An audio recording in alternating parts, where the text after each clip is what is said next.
It's alive! It's alive! Otherworldlyculture.com presents Dead On Movie Reviews.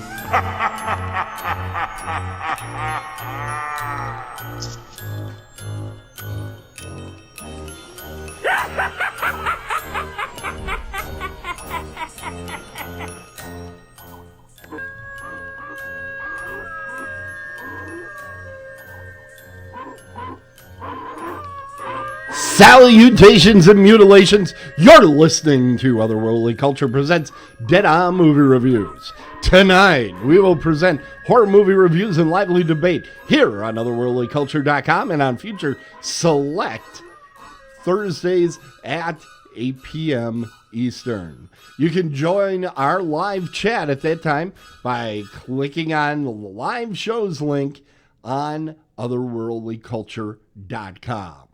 I'm your host, Tim Kretschmann, coming to you from the land of lakes and landfills, beautiful Muskego, Wisconsin. It's my honor to introduce the Faculty of Fear panel presenting tonight's lectures. Starting with Adam Holtzapfel. He's back from the Diz and taking a whiz on a new movie tonight.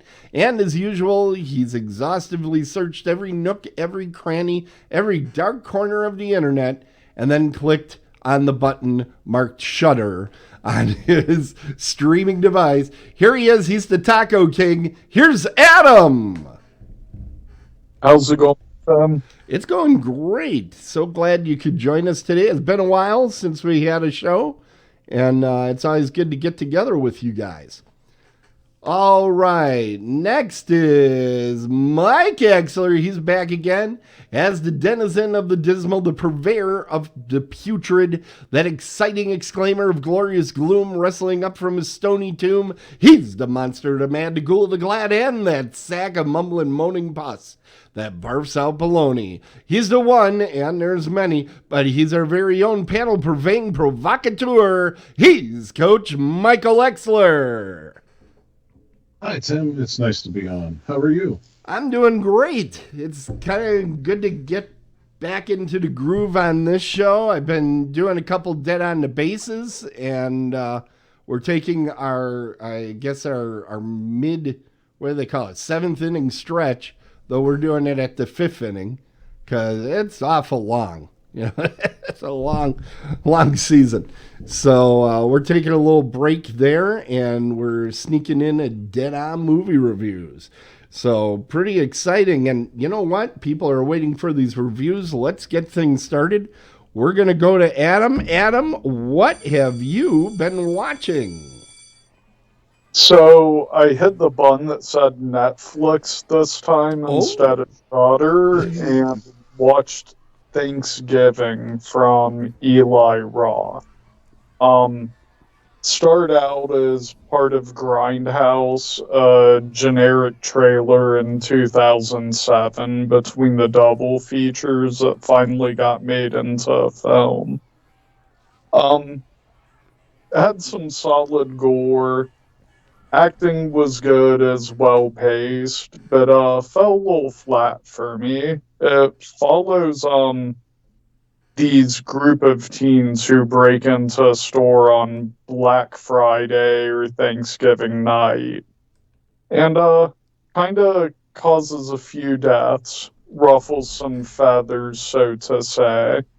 And from there, you kind of get an I Know What You Did Last Summer in November. Okay. So it isn't, you know, originally this was in Grindhouse. It doesn't feel Grindhouse. It's more slasher, is what you're saying, right? Yeah, and like the Grindhouse trailer, I got a slasher vibe from. Okay. But it felt more of a generic slasher where this one adds a little story to it, tries to throw a few red herrings in there, where I think I would have preferred just a generic slasher, not everything needs explained or backstory or any of that jazz. I don't. You've heard me say this about Rob Zombie's Halloween a million times. I don't know why movie makers now feel like they have to go into 30 minutes of backstory in every movie. Like, let's get to the good stuff. Yeah, man. I don't know what that trend's about, but it needs to stop. I'll tell you what I think it is, because I've been getting this from some of my younger friends and interns that I hang out with. I think there's an entire generation that they just feel like the story doesn't start anywhere except for at the beginning. I'm shocked they don't have to have birth sequences for each character in these movies. They really do feel strongly, oh, I need to know everything about them, and all this world building pus that we have. I mean, I remember Return of the Jedi, and the first thing you see is everybody is caught and thrown into peril immediately in that movie. It's like, okay, let's go. We're off to the races. Star Wars starts very similar. It's right in the middle of an action sequence. I don't get it. Eli Roth is the best though. I sense sarcasm. There's a lot of. I could be a detective. How I pick up on that, but I thought the cast, when I heard about the cast in this, it's probably better than I would have expected.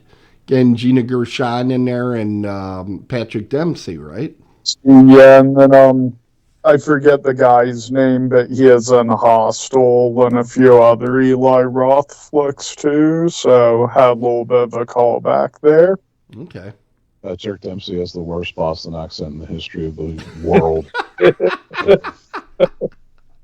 Should be ashamed. I don't know. I could probably beat him for really bad.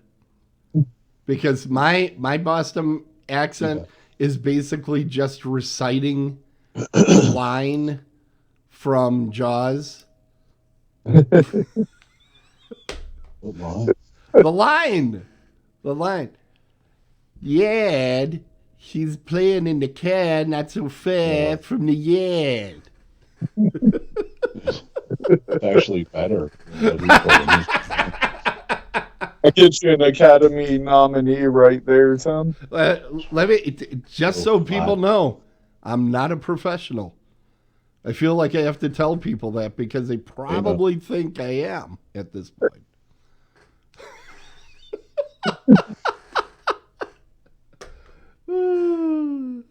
So does our slasher ever attack anybody with a drumstick? I need to know. Sadly, no. Oh, Opportunity.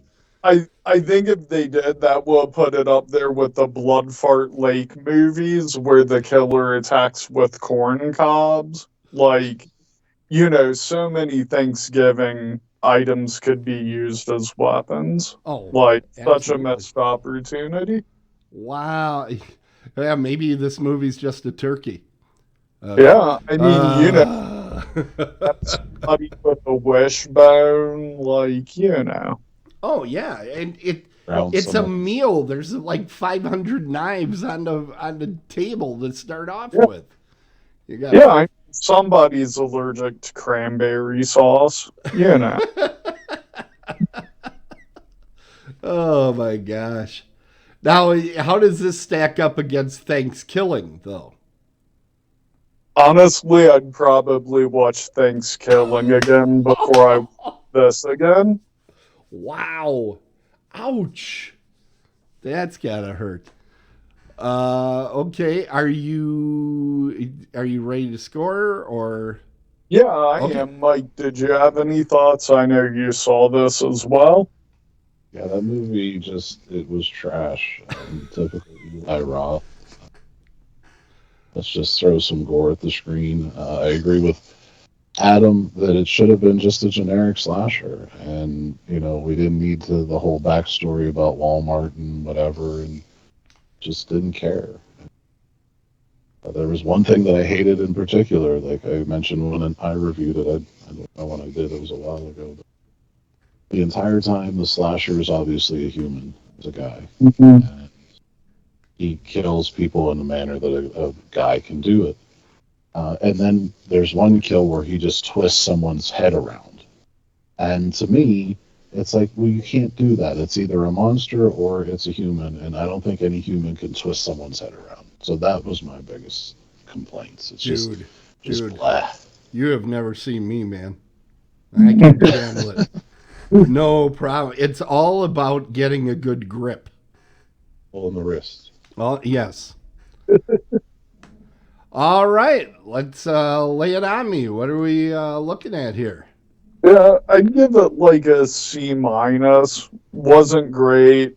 It'll find its audience. I'm just not it. Kind of a forgettable film to me. So. All right. Well, that's Thanksgiving, available on Netflix. Probably going to be everywhere by Thanksgiving. I have a feeling it's going to make the rounds. So, all right, that's our first movie. And now we are going to go to Mike. Mike, what have you been watching, my friend? I have been watching Late Night with the Devil. So that's on Shudder. I hit the Shudder button. You hit the shutter button. I knew somebody did. Well, I have to tell you, I've been seeing a lot of commercials for this one, and it did get a brief theatrical run. So, what do you think of Late Night with the Devil? Well, I really liked the premise of it. Okay. I thought that was an interesting thing. So basically, the premise of it is there's a live television broadcast back in 1977 with a possessed girl, this lady that's helping her, and a skeptic that I guess is a famous skeptic. So this guy's Johnny Carson's rival. Okay. And it shows that, like the show, and then it flashes back to his wife and sort of the start of his show.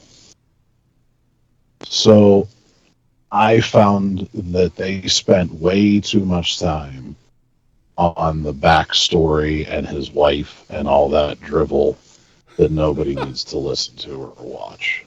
I was like, am I watching a drama or am I watching a horror movie? And I felt that I was watching a drama. Ooh. And that's not really what I signed up for. Some of the positives, the acting was very well done. The guy that was the main guy was the polka dot guy in Suicide Squad and some other shit. Yeah, he's been a character actor forever. He is just... Thought he did a very good job. Yeah. You know, the 70s vibe was spot on. I think they nailed that really well. Now, are you old enough to remember the 70s Johnny Carson? No, I was born in 1980. So. Okay, yeah, well, having lived through it, I was just a kid, but Johnny Carson was the only late night show for a lot of that period. And it was like you either got on Johnny Carson, or if he didn't like you for whatever reason, you weren't going to be able to promote your movie. He had that type of power. It wasn't until the whole David Letterman and all that stuff happened that he had, that there were any question as to who the king of late night was. So I think this is a really interesting premise. Yeah, I did too. But again, I kind of wanted the entire movie to maybe be about just the possessed girl and all of that, but it wasn't. It was a kind of flip-flop all over the place, and it just, I don't know, it just didn't know what it wanted to be. And when it finally got to what I guess to be the scary parts, I was underwhelmed, to say the least. I didn't really see any scary in it at all. And I wanted to go in and I went into this movie wanting to like it. Thought it was, like I said, I liked the premise. It looked really cool. But it just didn't really work. I like I said, I wanted it to work, but at the end, it wasn't scary, and I don't know if I'm desensitized to the point where I can't get scared anymore, but it maybe at least make an attempt. Yeah. Adam, maybe you can speak to this because I know you saw it, so I'm curious to know what your thoughts of it are. Yeah, like, I loved the premise. I thought the acting was great. Like, the skeptic guy, by and far, kind of stole the show for me, I think. Um, it did feel like a drama. I think for us dyed-in-the-wool horror fans, though, I think the hype machine kind of ruined it because, you go on Facebook, you're bombarded with ads for it, or, oh Yeah. my God, scariest movie I've ever seen, or, you'll need a puke bag when you see this. And I think for those of us who have been watching horror movies since we were kids in the 80s and before, it just falls short. Like, had some good effects, interesting premise, but overall it just kind of fizzled for me. Yeah, I totally agree with that because by the end, and I guess I could tell when the scary parts were supposed to be. I just Yeah. kind of stopped caring because it was so much of the backstory that Mhm. really didn't play much into what the premise of the movie was about. And that also bothered me too. Like, yeah, they used it a little bit with the girl using the voice of his wife. But other than that, it wasn't that deep, it didn't tie in that much. And Yeah, and I think they tried to do the whole Bohemian Grove thing a little too much, like that group in California that's all men and politicians and whatever. I think they tried to reference that a little too much and it was a little heavy handed. yeah, make it a thing for the movie, and it didn't seem to fit. Like, Now, do you think because it started so slowly that because you said there was a lot of backstory there, was that maybe the issue that by the time the monster shows up, you're already exhausted and you're like, whatever. no, Yeah, because so I mean, I checked out.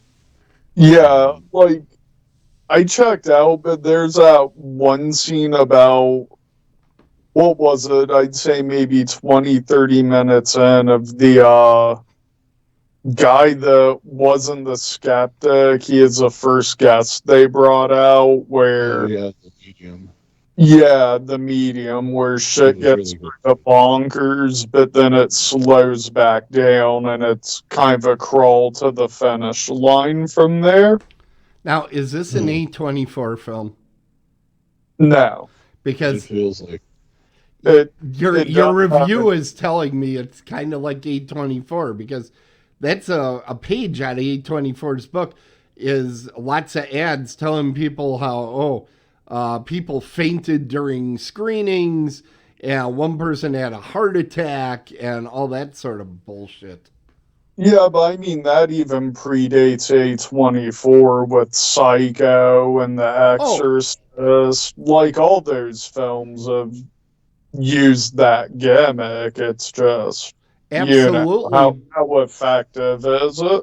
Yeah, absolutely. The movie I'm about to do that also used that same type of advertising. I get really irritated when A24 does it for some reason. I've Yeah, been bit by I'd the say same this had snake over and over. A24 vibes. It definitely had a heavy drama feel to it. it's much like Antichrist, which Tim I know you don't like, and I didn't care for either. Hmm. The end, it's supposed to be one of the most violent films and all this and that. And by the time you get to the part that's supposed to be so violent and terrible, you just give no shits about whatever happens to anybody. Yeah. In my opinion, I don't care. Kill them all. Well, Shut the movie off. my problem. Okay, there's a couple ways to go about doing a horror film, right? You can do the straightforward horror film, or you can do this quote elevated bullshit, right? Yeah. Now, there is a movie that I think does the elevated, and you're going to laugh at me, but I'm going to explain it. A movie that kind of elevated itself above the source material, but kind of gets it right, is Deep Rising with Treat Williams. And I'll tell you why I say that. What they did, instead of trying to make it brainy or something like that, they said, we're going to do a B movie, but we're going to use A-list talent. We're going to have good actors in here. We're going to have great action sequences. And for the time, the best CGI that we could find, right? That I'm okay with. This stuff where it's got to be, we're going to be intellectual. What this really is, I don't go to a movie to solve a puzzle. I'll go to see a mystery movie to solve a puzzle, but a horror movie, I want to be scared. If all you're going to do is bore me to death, that isn't scary. And I always say this, scary to me on film means that I feel nervous for the characters on the screen. It doesn't necessarily mean I'm going to go pee myself in the drawers. What it means is that I feel invested in those characters and I'm worried if they're going to make it. That's what a horror movie should do. And I get irritated when I watch this stuff. This one doesn't do any of that. Yeah. That one did. Well, I'm getting a feel. Is it time for a grade? Sure. Okay. What are you going to grade Late Night with the Devil? I'm going to grade it a D. Wow. Follow through. I knew it was going to be low. Holy cow. Wow. I'm dumbstruck. Well, since we got Adam, what would you give it?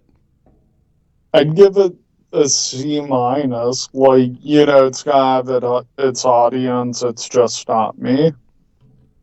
All right.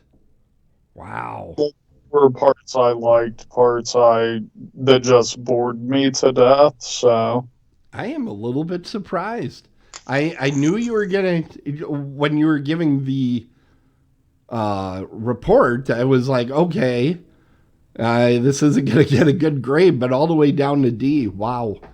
Okay. Well, I guess don't believe the ads you get on Facebook, eh? No, you just watch things for yourself because people hype them up and they might really like them, and that's good, but doesn't mean that they're good. All right. Well, okay, let's go. I guess I'm next here, and I am here tonight. Let's see. Yes, I'm here to review a 1982 film. 2 years before the best year ever for movies. So my bias toward 80s flicks. This is a great one. Ish. It's The Beast Within. As far as I say ish, it's a 1982 film. So if you come at it thinking this thing's going to scare the bejesus out of you, there was a time where I think this would have worked better. Now it feels a little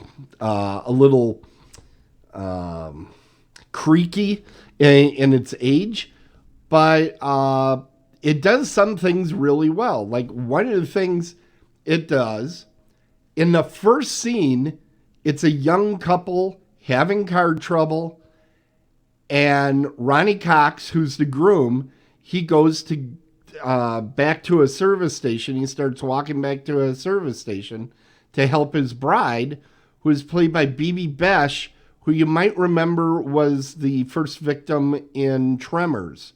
You remember that movie? She is horrifically raped by something out in the forest. And then there's like a title card that goes up that says 17 years later or something like that. And you learn that they had a child, and the child is very, very sick. And they talk about it and they say, it could have been whatever raped you. That was the actual father of this child. Okay, so that's the basis and the premise of the movie. Okay, so there's no animal in this. I'm not gonna give that away yet. For horror fans, the main attraction to this one is, I think it's definitely his first horror script. It might have been his first script altogether, but this was written by Tom Holland, who went on to write Psycho 2, Child's Play, and Fright Night. Some, really good horror movies. Ain't bad. Sorry? 2 out of 3 ain't bad. You hate Child's Play. No. No? Psycho 2? Yes. Okay. Psycho 2, I think, is overrated. I think if everybody would have went into it and just said, here's a horror movie, but connecting it to Psycho, I think that kills it. But I'd agree with you of those. I know Child's Play, you got an issue because it's just a little doll. Why don't you just throw it away? Yeah, I mean, the first one's kind of decent. It's different and a fun kind of movie, but, it's very hard to take those things seriously, especially the full moon ones. What are those? The Puppet Master Oh, the Puppet ones? Master? Yeah. And I like a little camp sometimes. So Child's Play, I think the first one is a legitimately good movie. As you go down the path of Child's Play, it becomes increasingly ridiculous and horrible. And I remember seeing Child's Play the first time and actually being frightened at the scene where Chris Sarandon's getting attacked in the car. Because I'm like, okay, yeah, you could usually throw a doll away like that, but you're trying to drive the goddamn car. Distractions are a real problem here. So I thought it was a decent movie. Anyway, in this movie, I knew about this movie because every single horror documentary I was watching for, I would say, like a 5-year period would reference this movie. And it's referenced because of the transformation scene that I have that one little clip of going up in the corner. It was directed by Felipe Mora. He went on to direct Howling 2 and Howling 3, so he must have been named the transformation guy. Now, in 1982, this was during the period where The Howling came out, American Werewolf in London, The Thing. All these were released almost at the same time, and they did a lot of this air bladders with real makeup type of transformations.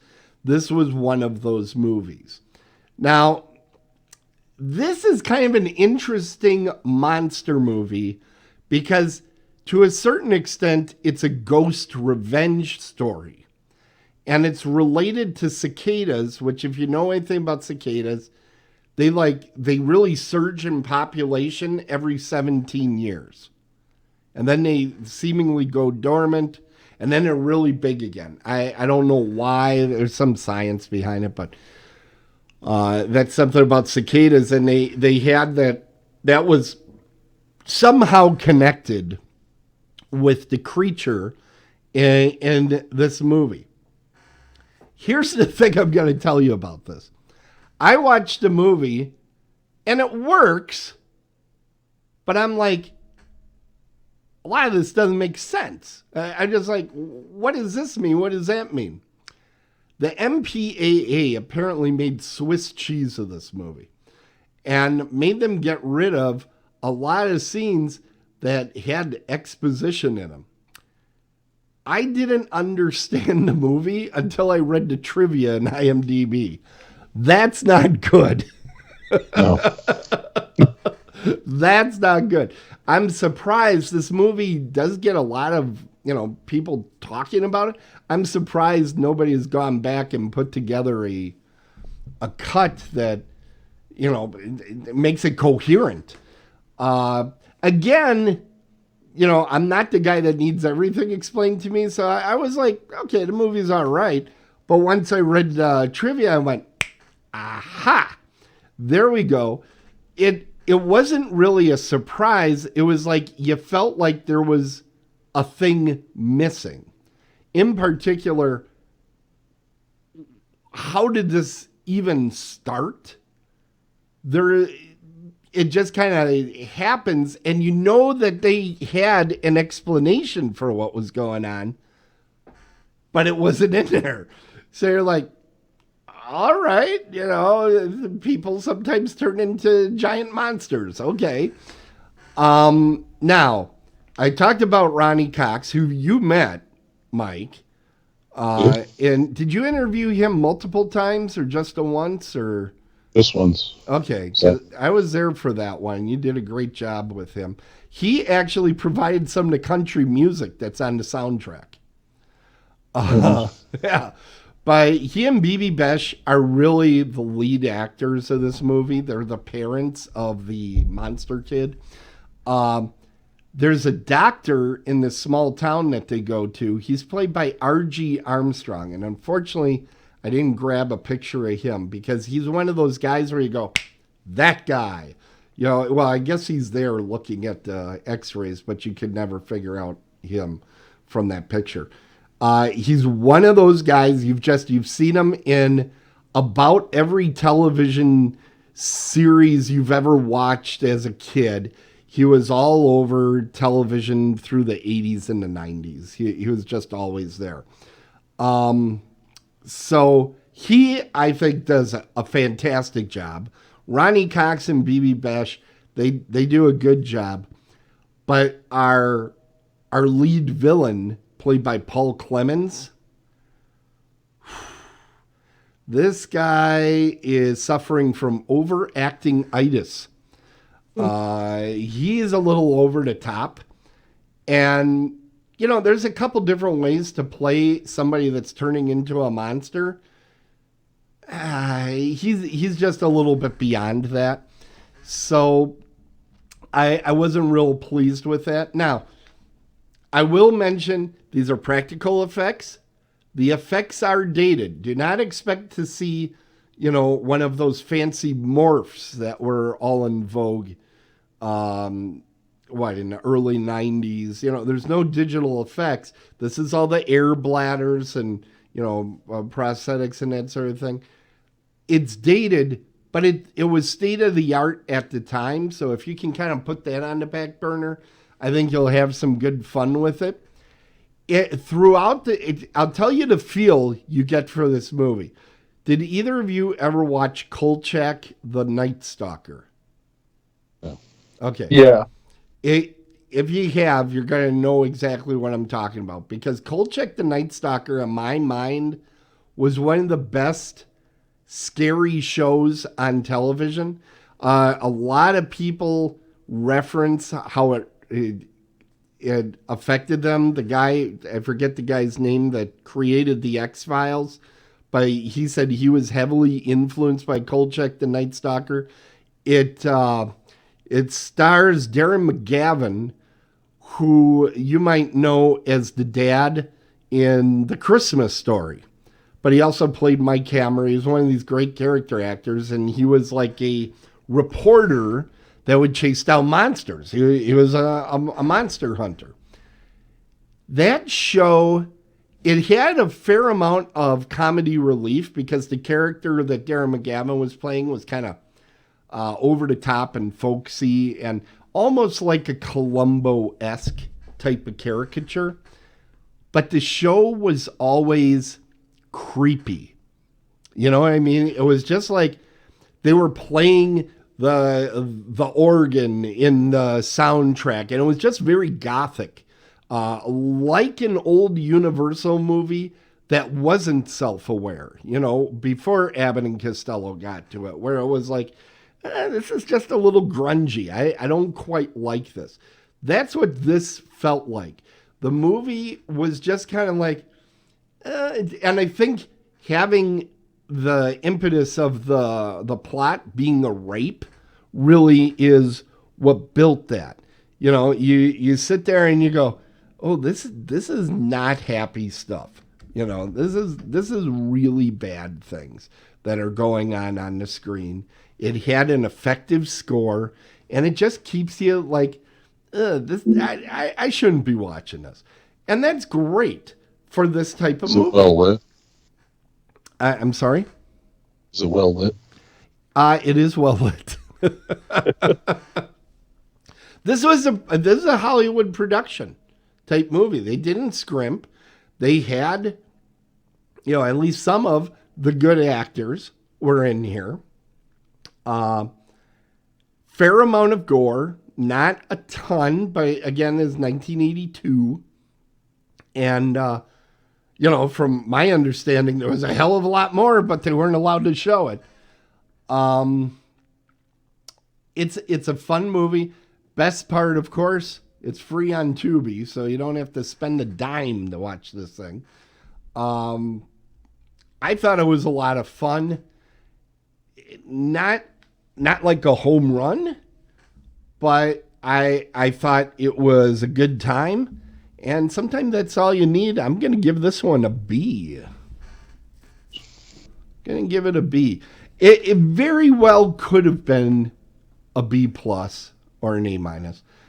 But I think you do have to realize the age of the thing to give it that type of, to give it that, to give it a pass on some of the things.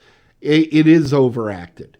And that Mike Clement or Paul Clemens guy, he's really the main culprit. And as I said, the story doesn't quite come together. They're missing a couple key reveals, got cut. Had those reveals happen on screen instead of later on when Tim's looking in IMDb, I think it would have went up to the B plus A minus territory. It's an almost great movie. But I enjoyed it. And I highly recommend it to folks that want to see, horror as in the 80s. This is a good one to watch. So, have either of you guys seen it? I have not. I want to say I have, but it's been several years. And you may not even remember, right? Yeah. I remember the beginning, but from there, I don't remember much of it. Yeah, throughout the movie, my feeling was like, have I watched this? Have I not? I kept going back and forth. All right. Hey, everybody, remember to check out our website, otherworldlyculture.com, where right now we have looks like I got the glancing back episode regarding the Midwest Gaming Classic back in 2019 that I filmed. I will tell you, I went again this year, and it was a lot of fun. Really a great convention to hang out at. But we are going to be taking a break for a few weeks, and then we will be back with Dead on the Bases. And next year, I have some really big plans. So as those develop and I continue to noodle around as to how that's all going to come together with our great team here at Otherworldly Culture, we will let you know where we're going with that. I think it's going to be a lot of fun next year. You're definitely going to want to keep Otherworldly Culture on your radar. Adam, Mike, you got anything to promote? Anything to talk about? I don't at the time. Go to YouTube and subscribe to Premier Wrestling. You can also, if you're a user of the Apple products, you can download their app in the Apple Store. But panels from Squared Circle Expo 4 are starting to be released, and I have 4 panels that'll be up shortly. So is that a free subscription or through Patreon or something like that? No, free. It's on YouTube. It's free. Ooh, Just cool. Fantastic. Now, Premiere is spelled the Yes. usual way with a E at the end or not? Of Premiere. no, Okay, no E. So check that out. And tell us about some of these panels. Who did you interview? this year I interviewed the Hardy Boys, Nick Nemeth, formerly known as Dolph Ziggler. Okay. Then I did the 420 panel, which we talked about the obviously marijuana and some of the effects of how it helped them, which was involved The Godfather, Matt Riddle, and Rob Van Dam. And then the last panel, what was the last panel that I did? Dude, this was like last month. It was something. Isn't it crazy? You do all that research, you get done, and then you can't remember their names, right? Yeah, just like block it out of my mind, I guess. Oh, here, hold on. I didn't warn Mike I was going to ask him about this. Sorry. I don't believe I can't remember. The last panel. Well, everybody should tune in so they also get the mystery panel that Right. Mike has. Which was your favorite? What were you most proud of? Oh, the 421 was the one I liked the most. All right, fantastic. All right, and we want to remind everybody Horror Realm is only 340 days away or something like that. So mark it on your calendars, and we'll be back at Horror Realm next year, unless, of course, they dig up something in our past and don't let us in. But, Oh, Al Snow and Brian Myers. Oh, Al Snow. How do you forget that? Fantastic. Well, that's great. That's great. All right. Remember, if you want to reach any of us, you can send an email to Mike at otherworldlyculture.com, Adam at otherworldlyculture.com, or Tim at otherworldlyculture.com. Want to thank you all for tuning in one more time. Tell a friend about our show. Ask them to subscribe. Have a very safe summer. And we'll see you next time. When you aim at horror, make sure you are dead on. See you next time. Otherworldlyculture.com.